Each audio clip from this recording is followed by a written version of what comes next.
All right. Good afternoon. Welcome, everyone. Super excited to have you here to talk about one of the raging topics of the moment, PQLs. And we're going to talk today a little bit about PQLs, and we'll discuss if they are becoming the new MQLs, which is one of the things that we're hearing a lot of people talk about. And yeah, really excited to dive into that topic and potentially like burst a few myths along the way. So hang in there, you're in for a treat. And in terms of maybe like credentials, I've been fortunate enough during my time at Mad Kudu to work with a lot of the leading B2B PLG companies, some of which are featured here. And so today, what I was hoping to do is share a few stories from learnings that I've had along the way working with a lot of these to, I think, make the conversation a little bit more concrete and really go deeply into how these companies have been thinking about PLG, PQLs, how they relate to MQLs, are they replacing them or not? And of course, please don't hesitate to ask any questions you might have. I'll be more than happy to dive a little bit like deeper into any topics during the Q&A session that we'll have towards the end. And as a reminder, I mean, there's absolutely no silly questions. If you're asking yourself something, I can guarantee you there's at least 10 other people here that are, that have the same interrogation. So don't be shy. Please ask your questions. And yeah, I'll be more than happy to address them towards the end. But yeah, let's jump right in with a lot of learnings from these amazing PLG brands. And so today, really, the topic that we're going to talk about is, yeah, are PQLs the new MQL? And I think that the reason why I wanted to talk about this is because PQLs today seem to be all the rage. Like the recession that we're seeing and the kind of macroeconomic situation seems to be headed in a way that's really pushing board of directors to drive their portfolio CEOs towards more cost-effective acquisition offers. And PLG really has been put in a spotlight because it typically yields a fairly low cost of acquisition with high potential returns. And that really answers like the VC's prayers of, higher efficiency while still supporting a lot of growth. So I think that is one of the reasons why PLG is like such a hot topic right now. And for those who need a quick refresher, of course, like PLG essentially is a strategy that leverages a SaaS product to accelerate a part of the customer lifecycle. And so a component of this strategy, could be potentially to flag high potential for users of the product to try and extract monetary value from them, as well. It could be like either pushing them to sales, or it could be triggering some kind of marketing campaign that's pushing for some kind of conversion. And this kind of rise of PLG and this push from a lot of investors out there for companies to look a little bit more deeply into this PLG topic has led to a flourishing of new martech vendors, a lot of which are actually focusing specifically on identifying these PQLs, which are really that kind of like sweet spot in the product lifecycle where people are ready for a sales outreach. And a lot of these new vendors are strongly pushing a narrative by which PQLs are the new MQL, and if that's the case, I think the narrative should go a little bit further and say, well, then if PQLs are actually the new MQL, then we should pivot all of our marketing activities towards generating more PQLs rather than generating MQLs. And so hence the question, are PQLs the new MQL? And in short, in the immortal words of Michael Scott, no, please God, no. I think if there's one thing that I want you to, take away from this session is that is an absolute lie and an absolute oversimplification of what's going on in the market and how to think about your go-to-market motions. Do not think that PQLs are going to replace MQLs and are therefore the new MQL. So that's it for me. Thanks a ton for tuning in. You can follow me on LinkedIn and Twitter, or you can hit me up at francis@madq.com. More happy to share further insights on this. No, more seriously, I think I really insist, if there's one thing you should remember from this, like you can stop the video now and come back for the Q&A, but literally like PQLs are not the new MQL. This is a narrative that's being driven by a lot of folks that have a vested interest in that. And so essentially a lot of companies that, are PQL engines. And, the truth is that because they have this vested interest, they're really pushing towards that. And I think, there's some value in the provocative thinking of, the MQLs are dead and like long live PQLs. And this is like the new way, that's the future. And that's how we should be thinking about go to market. I think one of the big risks that I see here, and one of the reasons why I'm always a little bit wary about this, is that a lot of these narratives are based on theories that actually are false truisms, right? So, for example, when we're looking at some of these companies, they talk about how, they define product qualified leads as, like something different than MQLs. And a lot of the things that I see is that, MQLs are based on like specific kind of attributes, and are based on interactions. I think the challenge here is that MQL should not be something that is defined by marketing content, right? Like MQL is not a lead source. It's not saying, oh, like MQLs are basically anyone that interacts with marketing. No, like the M of MQL is like marketing considers this lead to be qualified enough to be sent over to sell. So really the MQL is like a stage in the life cycle. It's not a lead source. So in that sense, when we start defining, PQLs as differently from MQLs, because like MQLs, like people interacting with marketing, and PQLs are people who are interacting with the product, that is like, that's wrong. That's not what MQLs are at the core. And it's very dangerous to go down that narrative, because you start building up the idea of what PQLs should be on top of something that is slightly wrong about what MQLs even are in the first place. And similarly, in a kind of like, I guess, worse definition of why PQLs are the future, I see a lot of vendors that talk about how, salespeople in your more traditional go-to-market process are just about like withholding value, or it's like they're gating value and you have to talk to them to get there. And that again is absolutely incorrect. Sure, there's a lot of reps that are not that great out there and actually do this, and they're kind of, forcing you into talking to them to get access to the product. But, if you've met any successful rep, what you will find is that they are very consultative, and they apply challenger selling, and they literally educate their customers and their prospects and get them to think a little bit beyond where they're at. And that's really what gives them the sale. And so that's a really important element to take in mind, that a lot of these like narratives about PQLs being better than MQLs are based off of like erroneous visions of what, B2B go-to-market teams are today. And I think that's a little bit naive, and it's really dangerous then if you're, taking that and bringing it to your board. You might end up in a slightly poor situation in front of them. But so, like PQL is still in its infancy, right? It's something that is fairly new, that hasn't been like necessarily extremely well documented.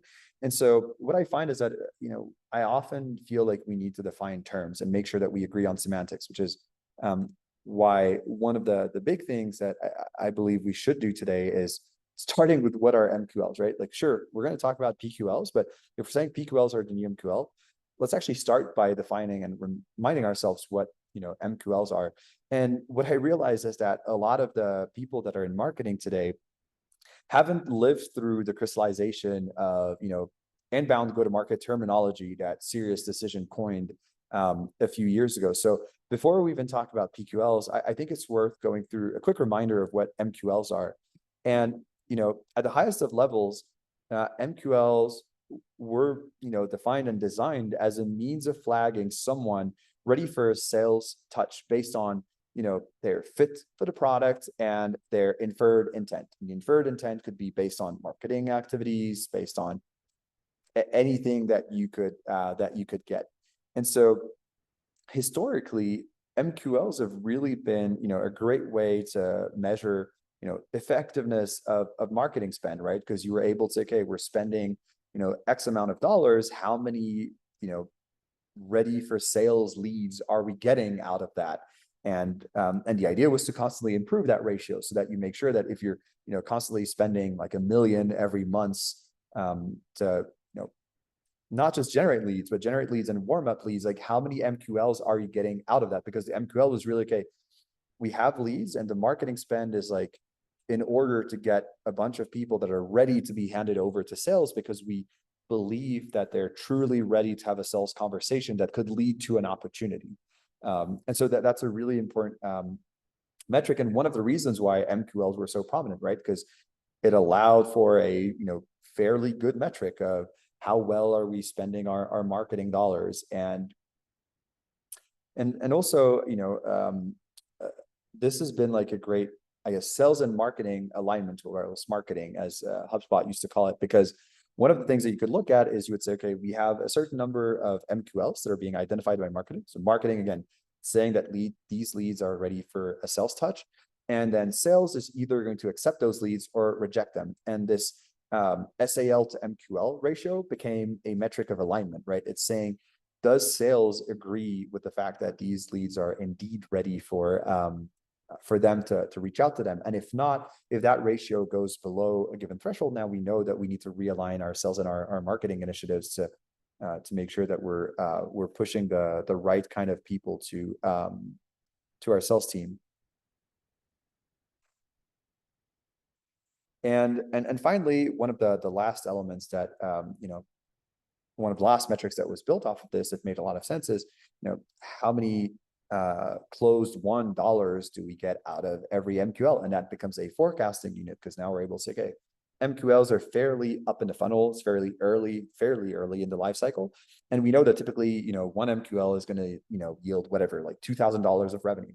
And so now we're able to forecast, a few months out by saying, okay, like we are generating this many MQLs, so we know that it's going to result in this many closed $1. And ultimately, we might even want to improve the sales efficiency engine by saying, okay, if we can increase the closed $1 to MQL ratio, then we have a sales funnel that is becoming better at keeping the value along the funnel. And so with that in mind, I think it's interesting to start looking at what are the typical funnels that inbound companies used to have. And we'll get to PLG, but again, I think it's really important that we look at how we've evolved from inbound to PLG and really understand how inbound models work, so that we can really understand how PLG works. And so in a typical inbound model, what you're going to have is, like, generally you have like really two kinds of MQLs. You're going to have the MQLs that come from hand raisers, so people that are asking to talk to sales, asking for a quote, anything of the sort. And those generally have a really high conversion rate from raising their hand to hand raiser and to creating an opportunity. And on the other hand, you have a lot of MQLs that are campaign responses, people that download your gated content, that join a webinar and like interact with your website, all that kind of stuff, where after like a certain amount of activities, we can infer that their intent is high enough that if a salesperson reaches out to them, there is a high likelihood that that person is going to respond positively to the sales outreach. And so what's interesting here is that the reason why we typically break them in two is that from, like a sales motion perspective, someone who's raising their hand to talk to sales, that's like the most inbound motion you could possibly have, right? Like literally someone is asking to talk to sales. On the flip side, when you're looking at, people downloading content or like these more campaign response MQL types, in this case, the sales motion is more of a warm outbound, right? The rep is going outbound to talk to the person and try and get a response. And so that's actually a distinction that's pretty important, as we'll see later, because of course the conversion rates are very different, right? Of like you reaching out to someone in order to get to book a meeting versus someone knocking at the door saying, hey, I would like to talk pricing. And so what generally happens, like this is like the very typical like inbound funnel for early stage companies. And at some point, companies mature and they start looking for,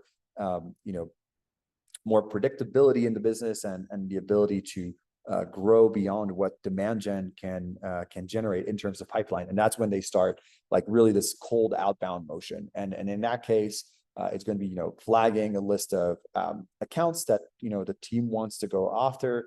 generating engagement from that account to the point where the account seems to be engaged enough that we can have a sales rep reach out to them and open an opportunity. So again, like a fairly outbound motion. And again, like it could be outbound that's handled by marketing, or outbound handled by sales. But so where things become more complex is like when we now add in the PLG layer. So what's really interesting is that a lot of the PLG companies that I was talking about, like these more mature PLG companies, what's really interesting about them is that they have a wide range of go-to-market motions, and you could almost think of it as like each of them has funnels, right? So they run inbound, they run outbound, but they also have a core chunk of like PLG funnels. And so depending on like their different price points, what you will have is a self-serve funnel where it's really about like how do we convert prosumer style users, where like the typical ASP is going to be less than $5,000, so it's not worth having a sales rep talk to them. So ideally, we want these people to just like swipe their credit card and move through the funnel themselves. Then for like more of that mid-size ASP, so anything from like 5 to 50K range, that's typically where you want to have a more transactional sales assisted motion on the PLG side, and that's like where a lot of the hype is today on that PLS motion. So it's like product-led sales. It's really like sales-assisted PLG motion, where we want to identify users in the product that have shown enough interest through their behavior that we think it warrants having a salesperson reach out to them to try and get them to buy the product rather than use the free version. And so that's where all the rage is nowadays.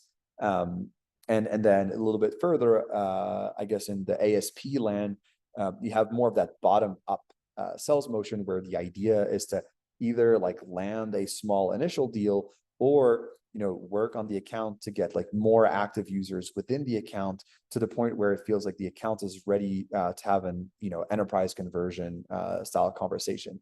Like one of the typical stories I share here is that if you're a collaborative tool, the fact that you have one person from Disney that's super active in your product doesn't mean Disney is ready to sign an enterprise deal. What you want is to get like 10, 20 people from Disney interacting on a regular basis with your product. At that point, potentially, you can consider that the account is ready for a sales outreach and for an enterprise rep to go and try and close them. That's like a pretty important difference that we want to take there. And so what's interesting here, right, is that I've kept kind of I think what today is somewhat of the standard terminology in terms of like what's an MQL, what's a PQL, and what's a PQA. And I think some of the components that are really interesting here is that you start seeing that, MQL already represents like two potentially different things, right? Like hand raisers, again, like this inbound motion, and the outbound motion coming or stemming from people interacting with collateral and things like that. And similarly on the PQL side, what I see is that there's a lot of confusion between like what is a PQL from a self-serve perspective, someone that's ready to get a marketing email to push them to a conversion, as well as like who are the leads that are engaged enough that we think they warrant having a sales rep reach out to them to try and generate a transactional deal. And then there's the PQA land, where we're looking at higher level product activity that pushes someone over. And so what this leads to is generally a lot of headaches on the ops side, right? Because now there's like MQLs, there's PQLs, there's PQAs. And so it becomes like really complicated to figure out like how do we optimize all of these different things, and how do we maintain even like systems that do this. And one of the elements also that will show up in here is that each of these will have different conversion rates, which is like super interesting from a monitoring perspective, but it could also become really confusing from a sales perspective, right? Because you're now having leads that are handed off to you that are going to be MQLs, PQLs, PQAs, MQAs. It's like all these things that now as a rep I have to remember and I have to figure out what they mean. I know they each have like slightly different inherent conversion rates, and it just becomes incredibly confusing. But I think ultimately what this does show to some extent is that literally the one thing that we're doing is like, we have a bunch of different offers. Like an offer is like, a CTA, if you will, right? You can ask to talk to sales. you can interact with marketing content, you can sign up for the product and use the product. And all of these things are ways to capture intent from, potential prospects out there to get to the point where we feel like, a representative of the account or the account itself is ready for a sales outreach, because we believe that a sales outreach to this person or account will lead to a positive outcome. And so essentially, really what we're doing is, if we go back to the definition of what an MQL is like a lead that is deemed qualified by marketing for a sales outreach, then all of these layers of like MQLs, PQLs, PQAs, and MQAs literally are like fit within the definition of what an MQL should be. And so I guess the thing that I want to leave you with, like, beyond the idea that no, PQLs are not the new MQLs, is like, actually PQLs are a new form of MQLs. And one story that I want to share here is that, this is something that I ended up discussing on one of our podcasts on the PLG confessions with Ashley, who runs mobs at Asana. She shared in her story, I think, like two really relevant points that stuck with me. The first one was, she mentioned the difficulties that the team encountered getting sales to engage with PQLs. You see, like the sales team was really used to working MQLs, which mainly came from hand raisers at Asana. And so the conversion rate of these hand raisers, MQLs, was really, really high. Like, again, people raising their hand to talk to sales at Asana, high conversion rate.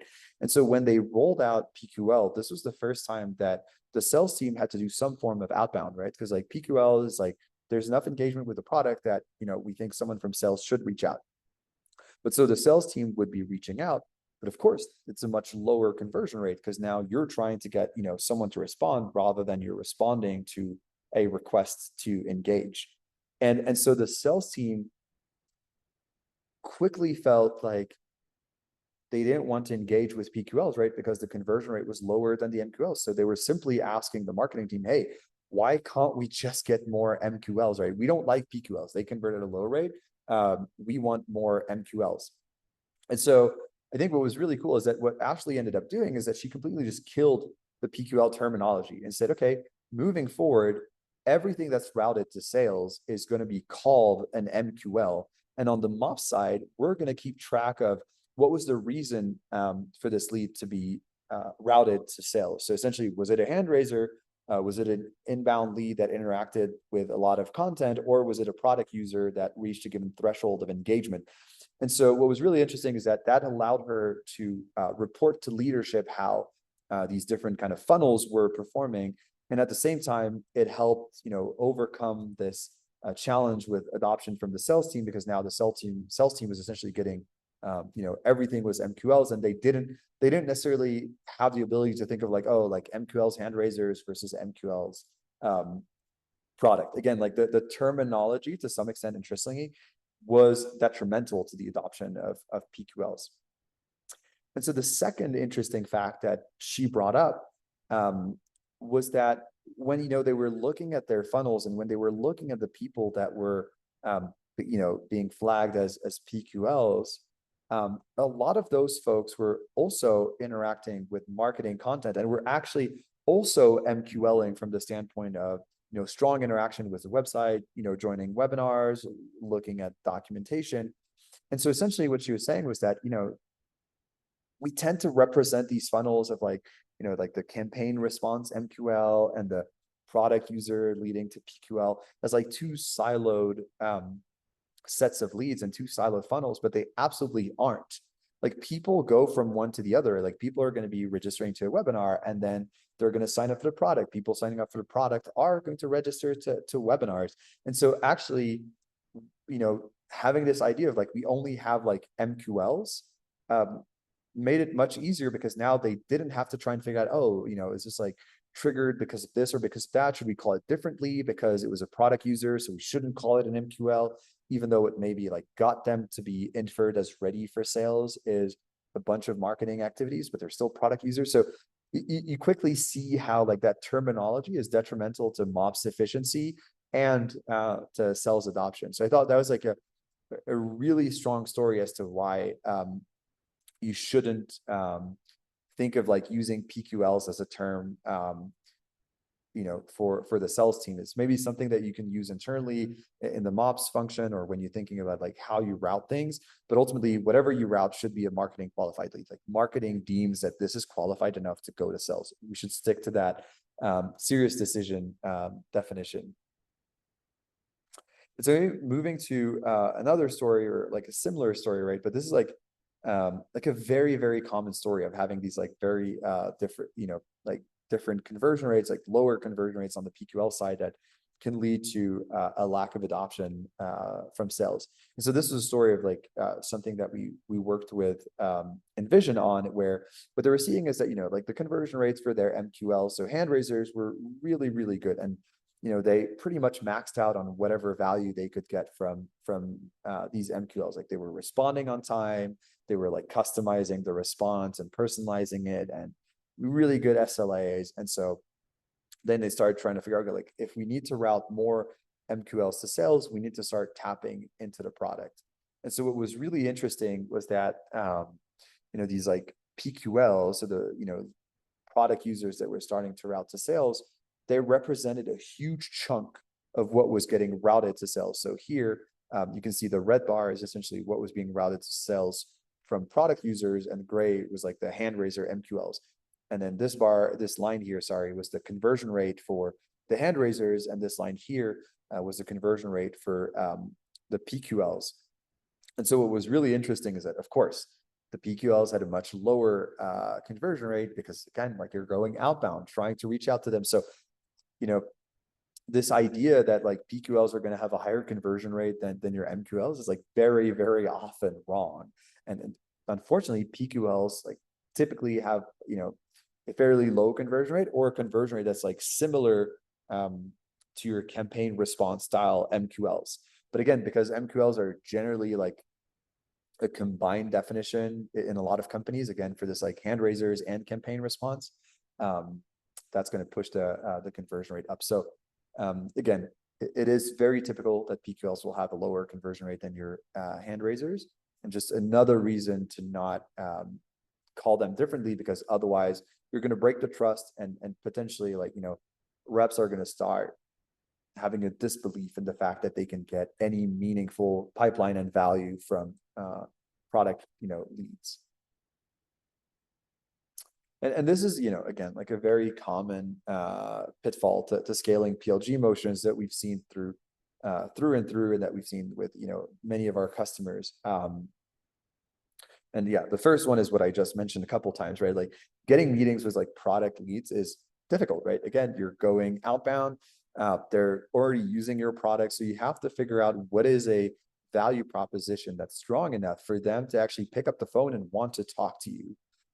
So you can't just, be, again, like the whole thing of like, oh, you're gating value in like the traditional sense of saying, oh, like, you have to talk to me to see the product. That it's fairly true. But again, like the good reps are always selling value. But I think in the case of going after product leads, there is no way that you can talk to someone if you don't show that you can deliver value to them. So I think it sets the bar a little bit higher, which is awesome, because we want reps to be providing value in their outreach. There's an element here, the second part, which is kind of what I covered very, very briefly when we were looking at the multiple funnels.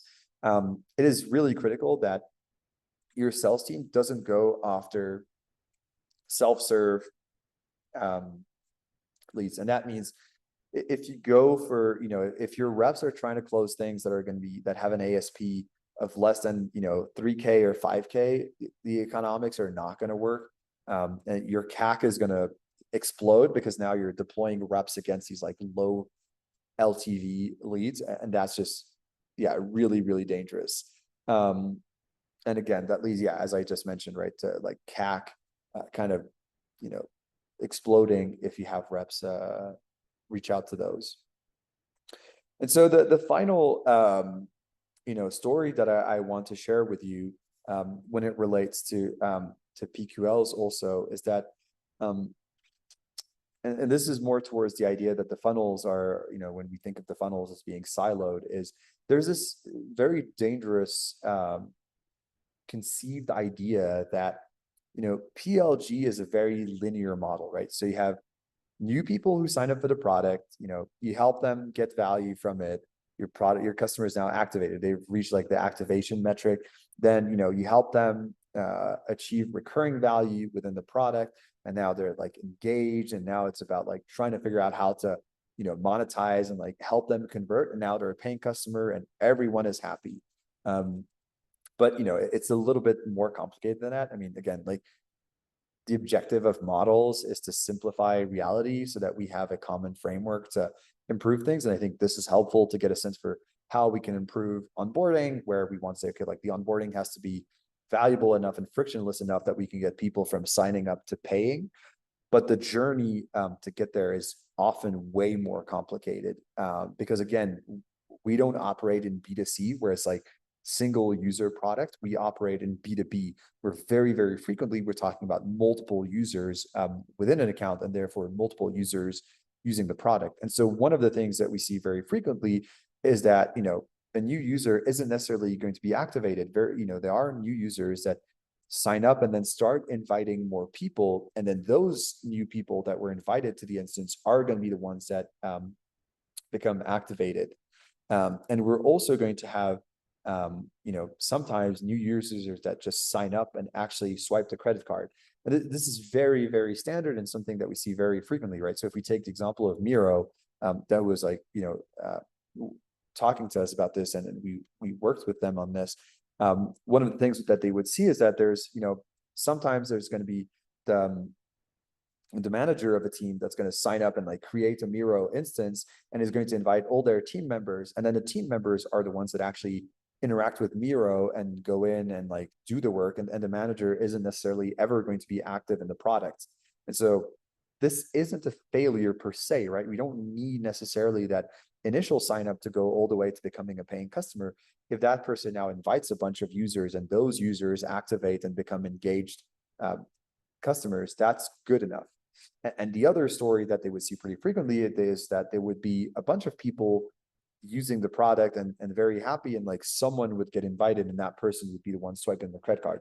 Very, very typical in like a startup organization, right? Where like the team is using it and they either reach a threshold of usage or, they go tell the founder, hey, I think, it's something that we should have the entire team use. And then the founder just signs up, swipes a credit card, and then the whole team keeps on using it. And potentially the founder never really activates it. And there's a third version of this that I think is even more complicated, where what they started realizing is that most of the revenue at Miro was coming from hand raisers. Okay, makes a lot of sense, right? Like people would say, hey, I want to talk about your enterprise pricing. Yes, they're going to be the ones that generate the bulk of their revenue, and they have a super high conversion rate. And so for the longest time, the conversations with the marketing team was, hey, marketing, we need you to generate more hand raisers. We don't really know where these people are coming from, but it's awesome, right? They want to talk about enterprise pricing, and then they buy a bunch of seats. And the interesting thing was that these people that were raising their hands were actually not product users. So it started like sparking the question of like, is the product really even helpful? Because the people that generate the bulk of the revenue are hand raisers. These hand raisers are not product users. So why do we even have any kind of like free trial or whatnot if, we could just get people to raise their hand? And so what they found out was that, they kind of, again, in the concept, like we're B2B, we're not B2C. They started looking at this from the account perspective.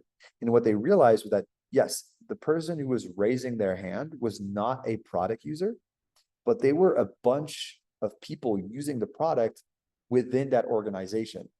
And so what was interesting was that there was a lot of momentum that was gained within the organization using the product. And that led someone, and this was like very often like someone either from procurement or like CFO, like within the finance or G&A organization, to raise their hand to buy the enterprise plan. But that person was never a product user. And so again, what was really interesting here is that there's like different, ways of approaching this idea of a PQL. And what was interesting, I guess, like what we're saying here is that PQL, so people like highly engaged with the product, would generate an MQL, someone that was not a PQL that came and requested a demo and then led to, a paying customer. And so really what I want to flag again, I know I've repeated this quite a bit, but the idea is that you should think of PQLs as a new MQL, like people highly engaged with the product that you think are so engaged that it warrants having a salesperson reach out to them, is a new form of marketing, considering that these people are qualified enough to have a sales conversation.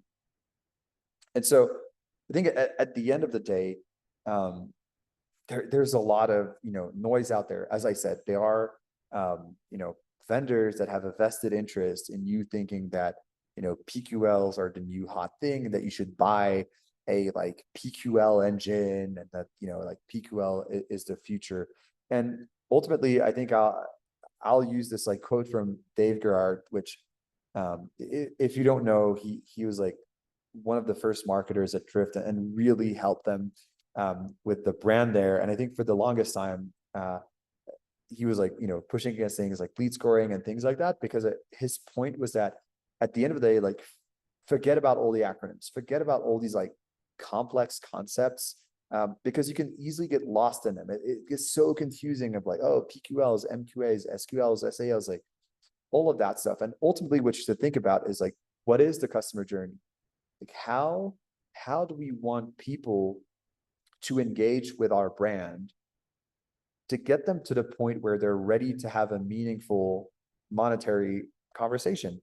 And there are multiple ways people will get to that point. Some people want to test your product. Some people want to read about it. Some people want to hear customer stories in webinars.